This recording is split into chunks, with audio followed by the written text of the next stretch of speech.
Bueno, hola, buenas tardes. Muchas gracias a los asistentes. Nos encontramos hoy aquí para escuchar a la compañera Engracia Rivera. Vamos a darle la bienvenida a Engracia a esta su casa. Y digo esta su casa porque nunca mejor dicho, claro. Si tenemos en cuenta que la compañera Engracia es secretaria de organización política del Partido Comunista y teniendo en cuenta que esta es la sede del Partido Comunista de Carmona y la sede de Izquierda Unida, de la Asamblea de Izquierda Unida, pues claro, no se podía encontrar Engracia en mejor sitio.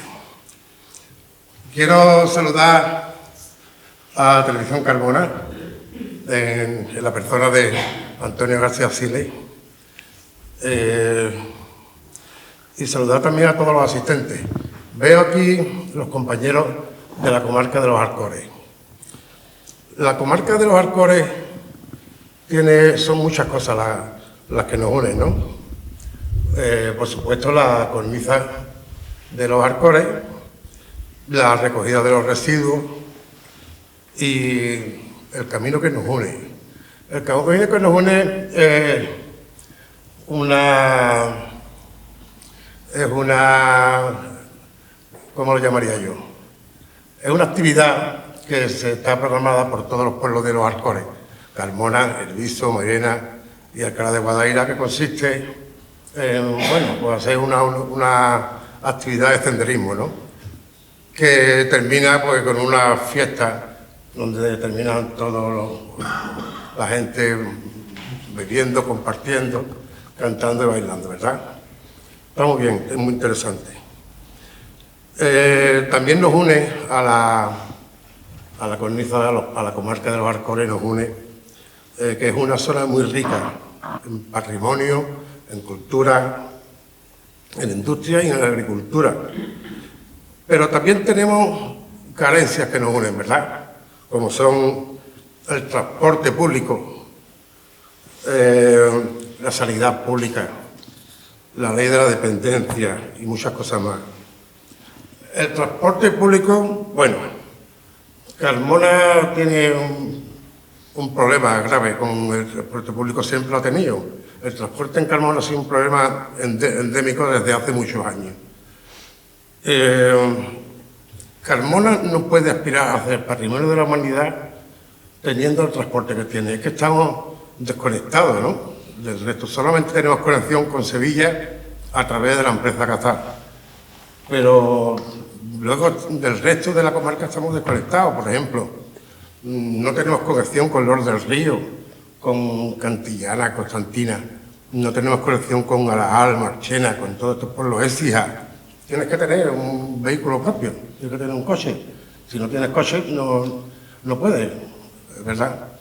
Todo el mundo no tiene un coche para desplazarse, claro.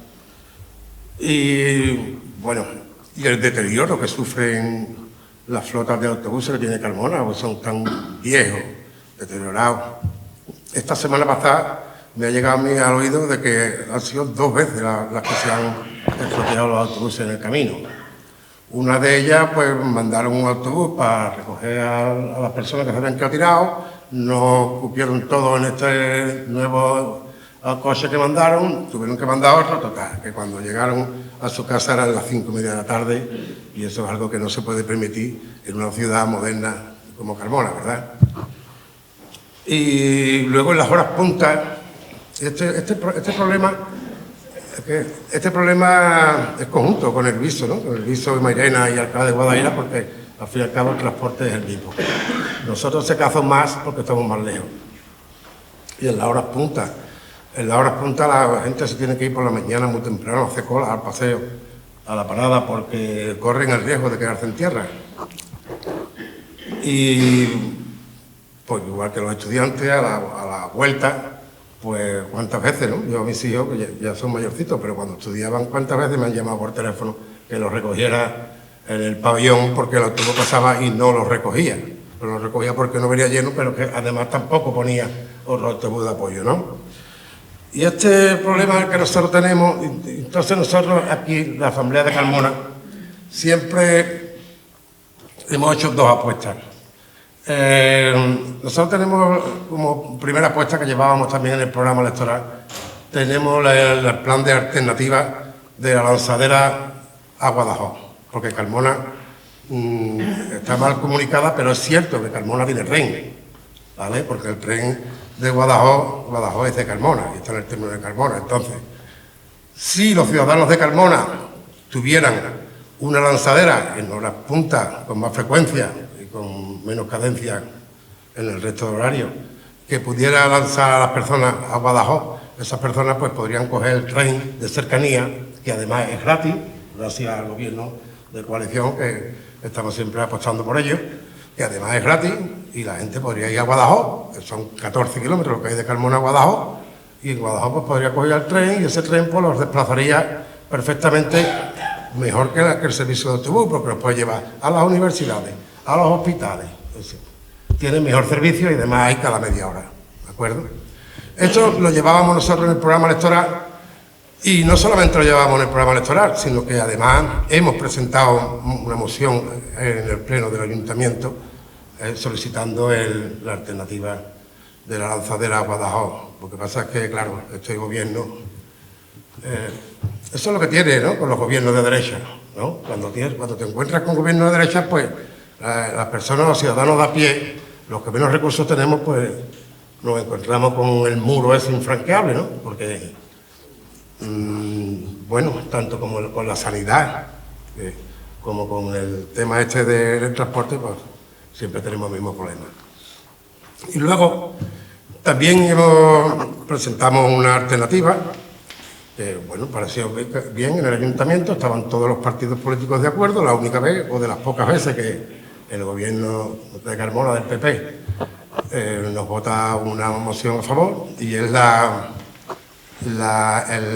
vía verde, la construcción de un tren que tenga su recorrido Carmona, Herbiso, Mairena y Alcalá de Guadaira, y que en Alcalá de Guadaira pues podía enganchar con los nuevos servicios que están llegando de metro y tranvías que van a llegar a Alcalá de Guadaira. Bien, eso sería una muy buena alternativa, ¿verdad?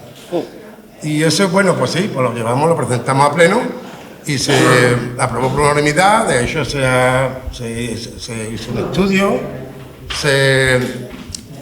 creo tener entendido que desde el gobierno se liberó una partida de unos 200.000 euros para un estudio. Lo que pasa es que, no sé, al final no sabemos en qué ha quedado, pero eso es una buena solución para Carmona y sería una solución para un pueblo moderno como Carmona y como la comarca de los Alcores, ¿verdad? Bueno, en el tema de vivienda, creo que es común. En Carmona no tenemos vivienda, no se hacen viviendas de protección oficial o de renta paz, de alquileres bajos o de autoconstrucción, ¿no? Yo me acuerdo, sí, serían otras circunstancias posiblemente, pero yo me acuerdo que en los 12 años que gobernamos con Izquierda Unida en Carmona, hicimos unas 1.200 viviendas en Carmona, o sea, 1.200 viviendas en Carmona, a 30 viviendas que ha construido este gobierno del Partido Popular en 13 años de gobierno, pues la verdad que se me antoja un poco, ¿no? Bueno, y otro problema que tenemos también muy en común, la comarca de los Alcores, es la sanidad. La sanidad, bueno, ¿qué les voy a decir a ustedes de la sanidad? Aquí mis compañeros que están de Viso y de Mairena, pues estamos ya hartos de vernos en las manifestaciones, las concentraciones, en las mareas blancas, porque no vamos a engañarnos. Las mareas blancas, quien apoya, quien defiende las mareas blancas es Izquierda Unida, toda la vida, y además lo va a seguir defendiendo, evidentemente, ¿no? Y pues este es un problema en común que tenemos también. En Carmona, aún más si cabe, tenemos el problema de Guadajoz, que tenía su médico 24 horas, lo perdimos cuando empezó la pandemia, hemos estado concentrándonos muchas veces delante del ambulatorio, incluso una vez vino el alcalde con su equipo de gobierno y dijo textualmente, que está eso grabado, dijo que si pasaba la pandemia y no se solucionaba el problema, que él se ponía, cortaba la carretera, haría lo que le hiciera falta. Bueno, pues no ha hecho nada, ¿vale? Ni por el de Guadajoz, ni por el de Carmona. Bien, el centro de salud de Carmona está anticuado, necesita una ampliación, no tenemos los médicos que tenemos asignados, siempre tenemos falta de médicos, ahora no estamos más de pediatras, pero hemos estado, de 5 pediatras, hemos estado con un pediatra y sin ningún pediatra también, ¿eh? O sea que hemos pasado mal en este aspecto. Y luego el edificio, pues, por fuera presenta un deterioro cada día peor, que el otro día estuve yo allí y ya me indignó tanto que tuve que hacer un vídeo, porque es que cuando vi en el estado que está el hombre con la puerta, con los cristales partidos, cristales rotos, que cualquier niño se acerca y toca, horrible. Bueno, y ya la ley de la dependencia es otro problema que los gobiernos de derecha pues parece que no les gustan, ¿no? O ellos no tienen esa necesidad. Fijaos, de 180 días, que es el máximo de espera que marca la ley para que te aprueben la ley o para que te valoren, aquí en Andalucía estamos en 602 días. 602 días, ¿eh? Solo el año pasado murieron 5.000 personas en Andalucía esperando que le aprobaran la ley de la dependencia. Y Andalucía pues está a la cabeza de todo esto, ¿vale? Y bueno, pues ya no me voy a extender más porque tampoco soy yo el que viene aquí hoy a dar la charla, ¿no? Yo le voy a pasar la palabra a la compañera Engracia, aprovechando que está aquí hoy. Y bueno, ya cuando ya termine su intervención, pues haremos un turno de propuestas, preguntas, como ustedes queráis llamarlo, ¿vale? Y para que ella lo responda. Así que muchas gracias y os dejo con Engracia. Muchas gracias.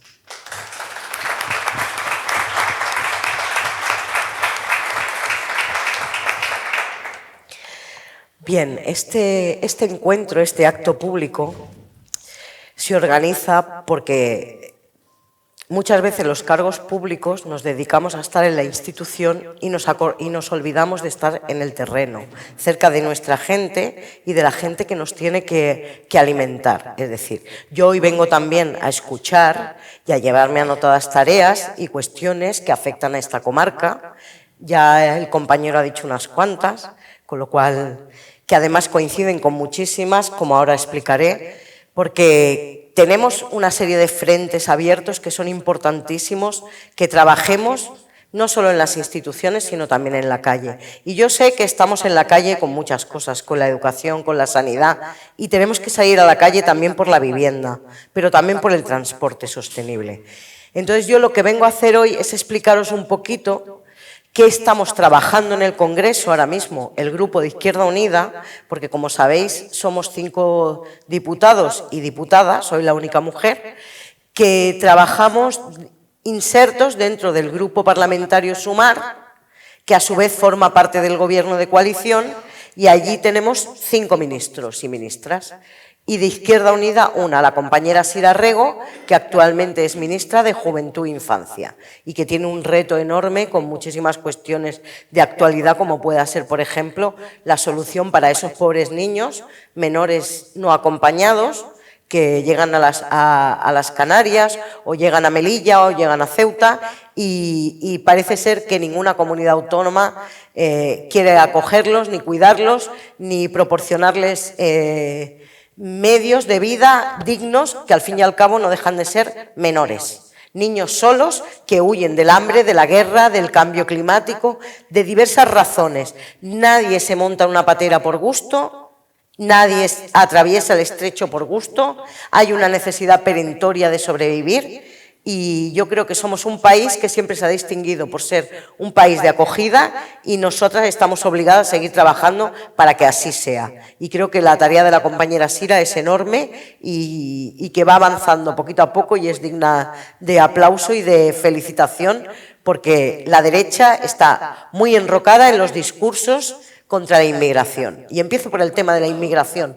Estamos trabajando diferentes iniciativas en el Congreso que tienen que ver con la inmigración, con la gente que viene a nuestro país buscando un futuro, igual que en los años 60, muchos de nuestros familiares, en mi caso emigraron desde La Mancha a Cataluña, ¿no? Mis padres pero muchos se fueron a Bélgica, a Alemania, a buscarse la vida y a poder mandar dinero a sus pueblos, porque en nuestros pueblos, ya sea en Castilla-La Mancha, ya sea Andalucía, ya sea Extremadura, ya sea Murcia, ya sea Galicia, no había trabajo para todo el mundo ni había manera de sobrevivir. Y muchísima gente fue expulsada de su territorio, se vaciaron los pueblos, recorriendo todo el país, pero también al extranjero. Y creo que esa deuda nosotros la tenemos de reconocer que la gente que hoy viene a nuestro país tiene derecho a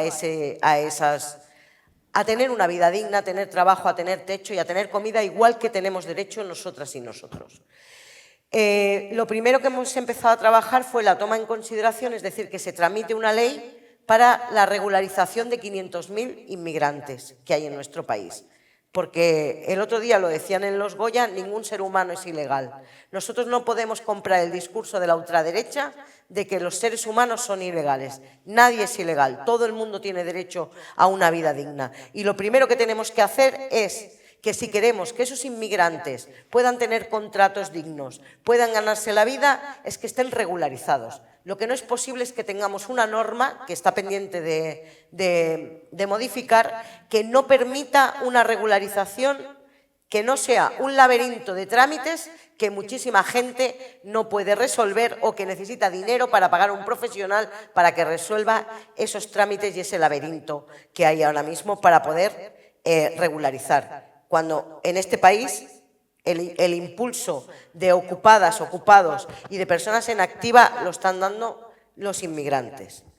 Después, hablaba antes con la compañera Manoli, que la semana que viene estamos de enhorabuena porque Izquierda Unida va a poder llevar a la tribuna del Congreso la toma en consideración de una propuesta de ley para regularizar, para darle la nacionalidad a los saharauis y a las saharauis. Es decir, todos los saharauis y las saharauis que nacieron bajo la administración española hasta el año 1976, con esta ley que se va a tomar en consideración, que esperamos que siga adelante y se pueda tramitar, todos esos hombres y mujeres saharauis van a acceder a la nacionalidad española y, por ende, a continuación, sus hijos y sus nietos también van a poder acceder a la nacionalidad española. Es una cuestión de justicia, porque además muchos de ellos guardan todavía el DNI español, que después los declararon apátridas y viven bajo la ocupación marroquí, y es una manera de apoyar a los saharauis y de seguir esa lucha que el Partido Socialista ha cogido y ha cambiado de posición, y de estar al lado del pueblo saharaui, del derecho de autodeterminación y del cumplimiento de la normativa internacional, ha pasado a estar del lado del invasor Marruecos, que es aliado de Israel y de Estados Unidos. Siguiendo, en cuestiones de feminismo y de mujeres, de derechos de las mujeres, hemos trabajado muchísimo. Hoy, por ejemplo, se ha aprobado en comisión la evaluación del Pacto de Estado contra la Violencia de Género, donde hoy se han aprobado nuevas partidas para nuestros ayuntamientos y comunidades, pero también para el Estado, para desarrollar actividades y cuestiones con el presupuesto que le va a llegar a cada ayuntamiento para la lucha contra la violencia. La violencia de género, la violencia machista, es una lacra en nuestro país. Ya visteis el otro día esa mujer de Benalmádena que fue asesinada por su expareja delante de sus hijos, y había denunciado previamente y le habían evaluado el riesgo como en medio. ¿Por qué? Porque hay un sistema que se llama Biogen, desde el año, creo que 2007, se implanta en nuestro país. Es un método pionero que lo que hace es evaluar el riesgo de las mujeres que acuden a denunciar a comisaría. La policía o la Guardia Civil le hace un cuestionario con unos ítems, con una serie de preguntas, y en función de las respuestas a esos cuestionarios se evalúa el riesgo. Tenemos un problema porque el sistema, ahora han presentado el Biogen 2, que está claro que no funciona. Porque esa mujer fue y la evaluaron como riesgo medio. Hoy está muerta, fue asesinada. Entonces está claro que el sistema tiene una serie de fallos, entre otras cosas que es un algoritmo quien decide al final el riesgo que padece esa persona. Y un algoritmo no puede tomar esa serie de decisiones. ¿Cuál ha sido nuestra propuesta? que tenemos presentada y hemos trabajado, que ese sistema necesita de equipos integrados por humanos y humanas, gente multidisciplinar, de todo tipo de formaciones que trabajen en el ámbito de la violencia de género y que tengan la última palabra en la evaluación de ese riesgo. Que el riesgo no lo evalúe una máquina, sino un conjunto de personas formadas en el asunto, desde psicólogos a trabajadoras sociales o cualquier otra persona que pueda participar, abogados, abogadas, especialistas en violencia, que puedan tomar esas decisiones y no dependan de una máquina en exclusiva y de un algoritmo, que ya sabemos que los algoritmos los carga el diablo y cuando no se conoce su interno y su interior, pues puede pasar cualquier cosa. Ya estáis viendo lo que está pasando en Twitter, el que tenga Twitter, que cada vez es un lugar más hostil, donde las derechas cada vez campan más, donde los bulos y las mentiras recorren, pues eso es la acción de ese algoritmo, no es gratuito. Y también estamos trabajando un tema que afecta a todo el Estado, que es el Patronato de las Mujeres. No sé si conocéis esa institución, que estuvo vigente hasta el año 1985, o sea, 3 años después de gobernar Felipe González con mayoría absoluta este país, seguía existiendo el Patronato de las Mujeres. El Patronato de las Mujeres era una institución donde metían a las mujeres que ellos consideraban díscolas, que se portaban mal, que eran contestonas y que querían ser libres. Las ingresaban ahí, en esa institución, donde eran torturadas, maltratadas, obligadas a practicar la religión católica aunque fueran no creyentes y donde también ocurrían robos de bebés. Les quitaban sus hijos y los entregaban a otras familias, porque al fin y al cabo, como eran unas descarriadas, ¿cómo iban a criar a una criatura? Les quitaban la criatura y fuera. Pues esa institución estuvo vigente hasta el año 1985 y hay muchísimas mujeres supervivientes a esa institución y creemos que es muy importante darle ese sesgo de género a la memoria democrática, porque no solamente tenemos que hablar de la memoria desde el punto de vista de los hombres, sino que hay que hablar de la memoria de las mujeres. Lo que sufrieron muchísimas mujeres por culpa del franquismo en este país, porque es una cuestión de memoria, justicia y reparación, no de venganza. Cuando enfrentamos a la derecha, ellos hablan de que somos revanchistas. No es cierto, nosotros lo que queremos es que la verdad y la justicia sean visibles y que se repare a esas personas. ¿Y cómo se repara? Reconociendo la injusticia que se cometió con ellas. Creemos que eso es importantísimo.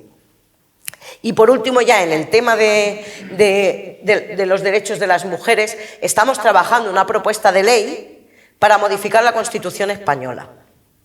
Queremos incluir en la Constitución el derecho al aborto, el derecho a la interrupción voluntaria del embarazo, el derecho de las mujeres a decidir sobre su propio cuerpo.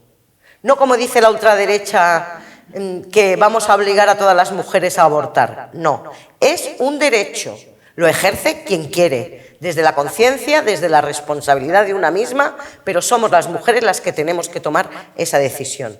Y viendo la situación que hay en este mundo, no solo en este país, sino que si os dais cuenta, la victoria de Trump es solamente una piedrecita más en el camino que certifica que la ultraderecha a nivel mundial está organizada y tiene discurso y tiene una serie de cuestiones que está enfrentando. Y una de sus enemigas más fuertes que tiene somos las mujeres, porque hemos sido capaces de movilizarnos para reclamar nuestros derechos.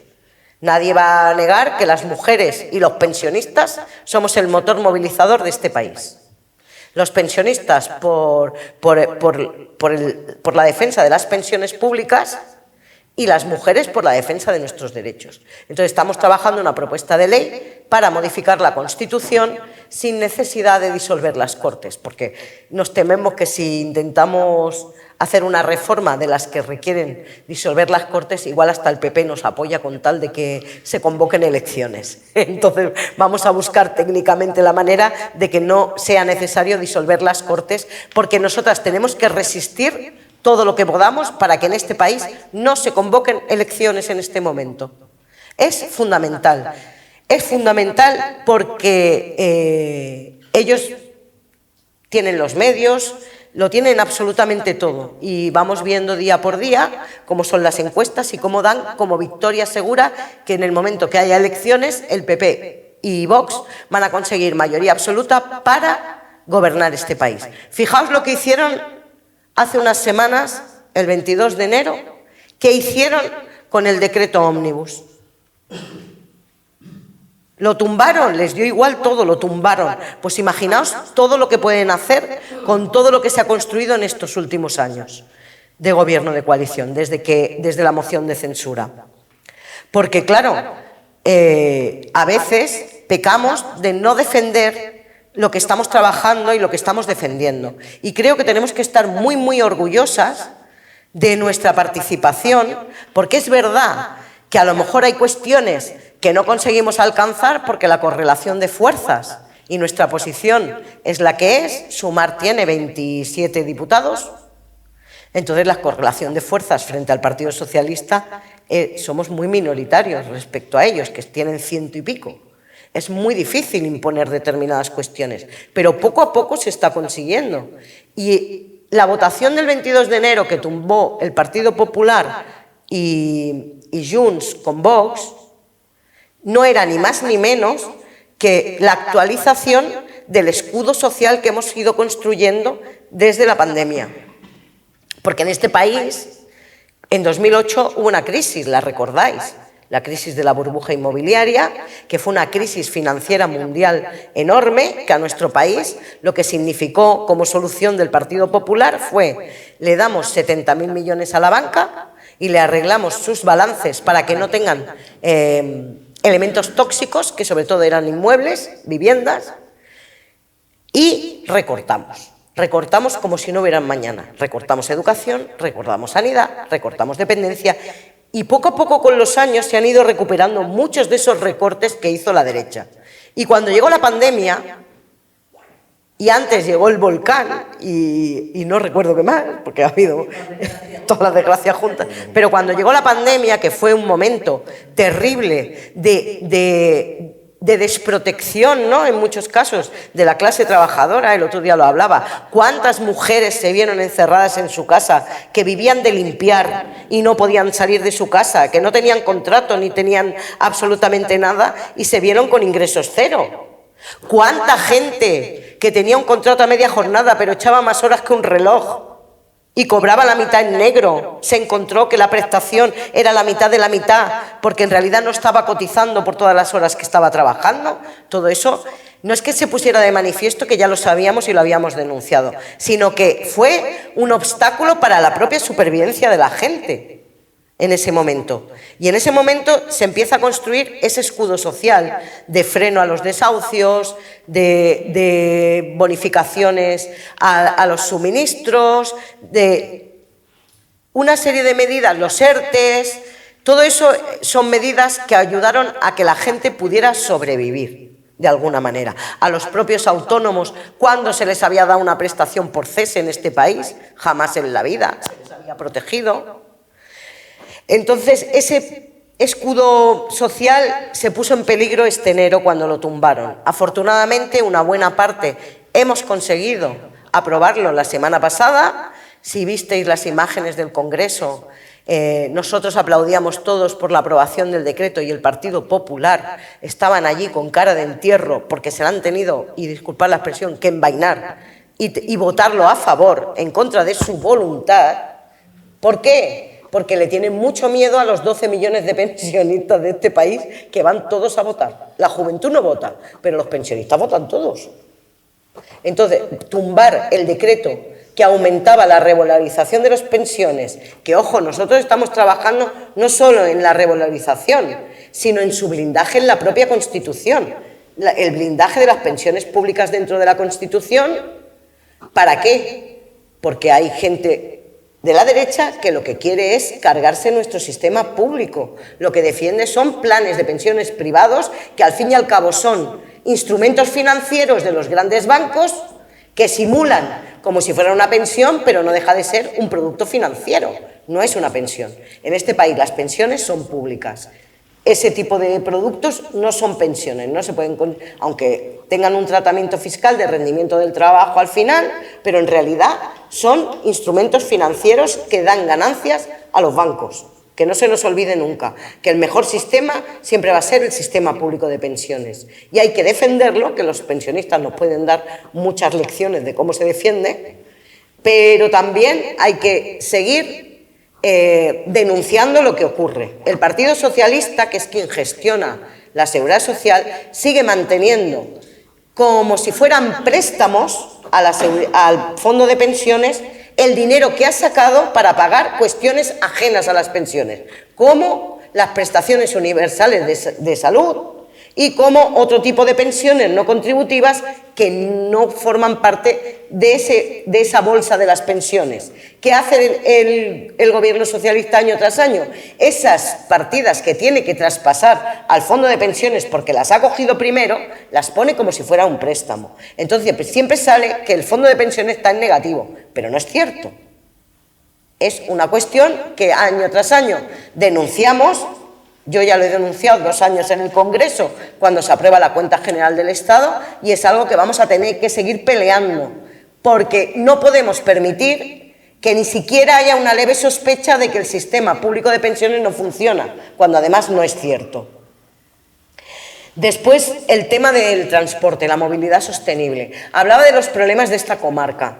La provincia de Sevilla es una provincia donde hay enormes zonas blancas donde no existe el transporte sostenible.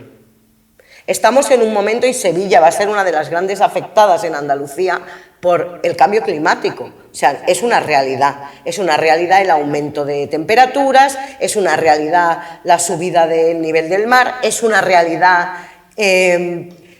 la sequía, es una realidad las lluvias torrenciales y el cambio del clima tan evidente, y ante eso, si nosotros queremos dejarle un planeta a las próximas generaciones, tenemos que actuar. Y es cierto, lo decía el compañero de la televisión de Carmona, la clase obrera no puede comprar coches eléctricos porque tienen precios prohibitivos. Nosotros por eso, ¿qué estamos peleando? La movilidad sostenible. ¿Cuál es la movilidad más sostenible que existe? El ferrocarril, el tren. Sevilla no tiene una red de cercanías en condiciones. Tiene 4 o 5 líneas donde algunos pueblos premiados tienen estación y luego de los 106 pueblos la gran mayoría no tienen conexión con el ferrocarril. Que en algunos casos a lo mejor se arregla con un autobús eléctrico que haga de lanzadera a la estación más cercana. Estamos trabajando, hemos presentado ya en el Congreso distintas PNLs, propuestas no de ley, que afectan pues, a Dos Hermanas, a Peñaflor, a Los Palacios, a Lebrija, toda esa zona. Pero vamos a seguir trabajando zonas y vamos a seguir presentando propuestas del resto de comarcas. Entonces nosotros necesitamos que todas las comarcas nos hagan llegar cuáles son sus necesidades en materia de transporte. Cuando hablo de transporte hablo de ferrocarril, pero también de autobuses, de transporte público terrestre en general. Ese que en el decreto ómnibus ha mantenido, como decía muy bien el compañero, las bonificaciones y las ayudas para que la clase trabajadora pueda utilizar el transporte público y sea asequible para los bolsillos de todo el mundo. A nuestras estudiantes, a nuestros mayores y a las mujeres, insisto, porque los autobuses y los trenes todos los días van llenos de mujeres que van a la capital a limpiar casas y es su medio de vida y hay que ponérselo fácil. Lo mismo que hay que ponérselo fácil, como hicimos, aprobando y transponiendo la directiva para reconocer derechos a las empleadas del hogar, que son las grandes olvidadas de nuestro país, siempre. Y ahora no, ahora ya estamos al día con el convenio de la Organización Internacional del Trabajo que proporciona derechos a toda la gente que se dedica a esa tarea tan ingrata cuando nos toca hacerla en casa y que es las labores del hogar que en toda la vida estuvieron a cargo gratuitas de la mayoría de mujeres y siguen estando, pero hay muchas que cobran por ello. Y es lógico que tengan contrato, que tengan cotizaciones, que tengan derecho a enfermedad, jubilación y a todas las prestaciones que tiene cualquier trabajador. Y la reducción de jornada laboral. La reducción de jornada laboral es ahora mismo una de las cuestiones que estamos peleando. Los que peinan canas seguramente recuerden aquella, no porque la vivieran, sino porque se la han contado, porque aquí no creo que quede nadie ya que en esos años estuviera, ¿no? Que en el año 1918-19 la huelga de la canadiense consiguió que se instauraran en España las 8 horas de jornada por ley. Y ahora, fijaos si ha pasado años, que han pasado más de 100 años, toca que este país ponga negro sobre blanco en una ley cuál es la jornada laboral y que hay que reducirla. Y el lema además que defendemos es trabajar menos para vivir mejor. Es decir, trabajar menos con el mismo salario para tener tiempo para vivir, tiempo para tener ocio, tiempo para desarrollarte como persona, tiempo para poder leer, para poder ver la tele si quieres, o para participar en una asociación, o para practicar la solidaridad con otros pueblos, lo que uno quiera, pero tiempo. Porque hoy en día el problema es que muchísima gente el trabajo le quita todo el tiempo y prácticamente vive para trabajar, comer y dormir, sin tener espacio para desarrollar ningún tipo de actividad. Y no solo de pan vive el hombre y la mujer. La cultura es imprescindible en nuestras vidas. Si no tenemos acceso a una cultura de calidad y propia, y desarrollamos nuestra propia cultura y caemos bajo el influjo de lo que se llama el mainstream, es decir, la cultura que nos viene de los Estados Unidos, no vamos a prosperar como país ni como sociedad nunca. Para terminar, creo que es importante explicaros qué es lo que se ha aprobado en el decreto del escudo social que le llamamos nosotros, que se votó la semana pasada, porque hay una cuestión, y es que los medios de comunicación van contando como les parece. La ultraderecha y la derecha tienen todo controlado. Y nosotros tenemos que contar las cosas y enterarnos bien. Y esta es una de mis obligaciones, explicar a la gente qué hemos votado y qué hemos aprobado y qué no hemos podido aprobar en ese decreto para que se pueda defender en la calle. Tenemos que salir a la ofensiva, compañeras y compañeros. Tenemos que salir a la ofensiva defendiendo nuestro trabajo y nuestros logros, que no son de un diputado en concreto ni son de Yolanda Díaz, son de esa gente que apoyó y que sigue apoyando y trabajando en la calle todos los días esa línea política y esas medidas. No son patrimonio individual de ningún político ni de ningún cargo público, sino que es patrimonio de todas nosotras, porque además todas estas medidas, muchas de ellas, se conformaron en la pandemia y creo que Manoli trabajó muchísimo en esa época, si no luego lo puede desmentir, pero en esa época de la pandemia toda la provincia de Sevilla y el resto de provincias creo que también, todos los días enviábamos propuestas. Por ejemplo, en la pandemia la gente con trastorno del espectro autista pudo salir a la calle porque del pueblo de Araal, de la Asamblea de Araal, salió una propuesta concreta que llegó a Madrid y se plasmó en aquellos reales decretos. Pues tenemos que seguir trabajando igual, haciendo llegar las necesidades reales y perentorias de la clase trabajadora para intentar plasmarlas en normas y en el boletín oficial del Estado, que para eso somos gobierno, y tener la oportunidad de ponerlo en ese boletín oficial del Estado y que sea norma y, por tanto, de obligado cumplimiento. Y ya terminando, pues creo que es importante remarcar que no solo se han revalorizado las pensiones contributivas al 2,8, sino que se ha aumentado la pensión máxima que se puede cobrar al mes a 3.267 euros. Pero es que además han actualizado las bases máximas y mínimas de cotización, que también es muy importante a la hora de cobrar prestaciones y a la hora de jubilarse. Pero también las pensiones no contributivas, las pensiones de huérfanos, de viudas y el ingreso mínimo vital se han actualizado un 9%, que es mucho más del IPC en ese camino de seguir subiendo las prestaciones hasta que tengan importes dignos, igual que se está haciendo con el salario mínimo interprofesional, que será con lo que cerraré y os explicaré ahora lo que ha pasado con el salario mínimo interprofesional. Pero es que también se ha mantenido, gracias a ese decreto, la prórroga de desahucios de inquilinos vulnerables. A cambio, Junts ha pedido que se cree un sistema público de avales y garantías para los arrendadores y a los arrendatarios, que no nos parece mal. Esos sistemas, por si no los conocéis, ya funcionan en otras comunidades que no son Andalucía.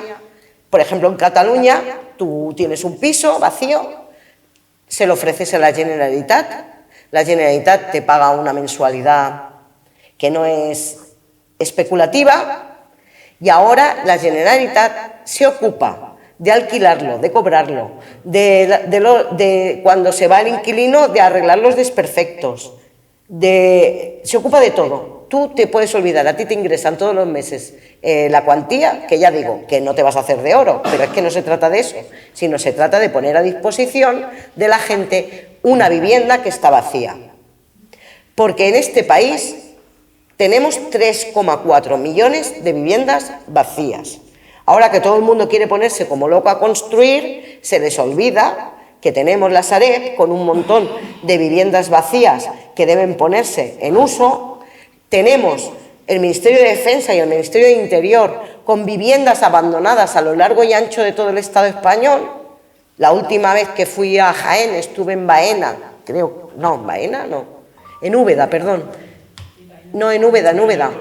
Por eso, Baena es Córdoba. En Úbeda había una academia de la Guardia Civil que ya han cerrado. 5 bloques de viviendas vacíos y cerrados. ¿Quién dice que eso no se puede rehabilitar y poner en alquiler? Porque la solución a la vivienda no pasa porque construyan más viviendas. Eso es fomentar la burbuja. Pasa, primero, por movilizar esos 3,4 millones de viviendas para que estén en alquiler. Que el sistema necesario es el sistema de avales para que los propietarios no tengan miedo de que les destrocen la casa ni de que les vayan a quitar la casa o demás. Venga, bienvenido sea ese sistema público de avales. Pero lo verdaderamente importante es que no haya viviendas vacías, que las viviendas estén en alquiler. Y para eso, pues necesitamos cambiar el concepto de vivienda para muchísima gente. Y es imponer nuestro concepto de la vivienda. La vivienda no es solo un inmueble, la vivienda no es un objeto de negocio, la vivienda es un derecho fundamental. Lo mismo que tenemos derecho a comer 3 veces al día, aunque digan que no, pero está en la Declaración de Derechos Humanos, también tenemos derecho a una educación digna, a una vivienda, a una sanidad pública y de calidad y, por supuesto, a unos cuidados dignos cuando no estemos en condiciones de cuidarnos por nosotras mismas. Y ahí os anuncio, enganchando con la dependencia, que esta semana pasada el Consejo de Ministros ha aprobado un anteproyecto de modificación de la Ley de la Dependencia. Y una de las cuestiones más importantes que va a introducir, porque como sabéis, de las 17 comunidades, 13 las tiene el Partido Popular. Y el Partido Popular está siempre que el Estado tiene que financiar el 50%. El ministro Bustinduy, que es un ministro de Sumar, se ha comprometido, no en la ley, sino él como ministro, que va a financiar el 50% de la dependencia, ojo, descontando el copago porque las comunidades son muy listas, dicen, yo pongo el 70%, pero en ese 70% que dice que pone, va el copago de los usuarios. No, quitando eso, que tú pones tanto, yo voy a poner lo mismo. Lo que ponga la comunidad, eso va a poner el Estado. ¿Que la comunidad decide bajar el presupuesto de la dependencia? El Estado le baja la subvención. Tú bajas 5, yo te quito 5. Para que la comunidad no haga negocio con la financiación estatal y dedique todo el dinero posible a la dependencia. Porque tenemos un problema, lo ha estado comentando el compañero, tenemos un problema de listas de espera que la Junta de Andalucía ha pretendido arreglar con un decreto de simplificación administrativa, es decir, de eliminar burocracia, pero en realidad lo que ha hecho es esconder las listas de espera para que no se vean. O aumentar el pago a los usuarios y a las usuarias, como si no tuvieran bastante, muchos de ellos. Entonces, es muy importante, es un anteproyecto, de momento, tiene que pasar por todos los ministerios, y creen que volverá a Consejo de Ministros sobre junio. Es decir, que está previsto que en el siguiente periodo de sesiones, que empezará en septiembre hasta diciembre de 2025, en ese periodo de sesiones se tramite la nueva ley de dependencia, que va a cambiar muchas cuestiones para mejor. Y tenemos un problema, porque no son capaces de proyectar la cantidad de auxiliares de ayuda a domicilio que van a hacer falta dentro de 30 años para cubrir todas las necesidades que va a tener este país en materia de dependencia. Y esas trabajadoras ahora mismo, porque la mayoría son trabajadoras, están en condiciones indignas al servicio de administraciones públicas, principalmente los ayuntamientos. Entonces se trata primero, el objeto de la ley es sobre todo evitar la privatización de los servicios de dependencia, que vuelvan a lo público, que sea lo público quien preste el servicio, porque son servicios deficitarios, claro, deficitarios desde el punto de vista económico, que es un punto de vista que ellos aplican a los servicios públicos cuando en realidad los servicios públicos se deben medir por indicadores sociales, de satisfacción social, de si cumplen el objetivo para el que se han creado, no si se gana dinero o se pierde. Ahí no se gana dinero, lo mismo que en el transporte o lo mismo que en otra serie de servicios donde nunca se va a ganar dinero ni puede sacarse beneficio. Pero como sabéis, cuando la burbuja inmobiliaria explotó, los florentinos y las Coplovis dijeron, ¿dónde nos vamos ahora si ya no podemos hacer puentes ni carretera? Pues nos vamos a los servicios complementarios de educación, es decir, comedores y aulas matinales, a las residencias de ancianos, a las prestaciones de ayuda a domicilio y a cualquier servicio que forma parte de esos servicios sociales integrales que tenemos derecho, porque quien más lo necesita es quien menos tiene, y eso hay que combatirlo, y esta nueva ley va a intentar combatir esa deriva que ha tenido en estos años donde en muchísimos pueblos se ha privatizado la ayuda a domicilio. Entiendo que en Carmona también, porque conociendo al alcalde como lo conozco, pues mucho bueno no se puede esperar de ese señor. Sí, el señor Ávila. Él coincidió conmigo en Diputación. Fue diputado provincial al mismo tiempo que yo era diputada provincial. Entonces ya, pues, sus andares ya son altamente conocidos y sus posicionamientos políticos también. Actualmente es senador, de vez en cuando me lo encuentro en el AVE y va él muy contento y muy ufano de su doble tarea y del gran desempeño que está haciendo como senador y como alcalde. Como defensor de la tauromaquia. Sí, pues hoy se ha presentado, si lo habéis visto, hoy se ha registrado la ILP contra la tauromaquia en Madrid, en el Congreso. Una ILP, 750.000 firmas, que supongo que en próximas fechas pues la calificará la mesa del Congreso y la llevarán a tomar en consideración, y ahí tendremos un debate sobre los toros bastante importante. Y ya pues simplemente deciros que estamos a disposición, como no puede ser de otra manera. Es posible que me haya dejado cosas por el camino, pero yo espero que podáis hacer preguntas y también propuestas que yo voy a anotar y que vamos a intentar llevar a término, referidas a la comarca y al pueblo de Carmona en el que estamos. Muchísimas gracias por vuestra atención.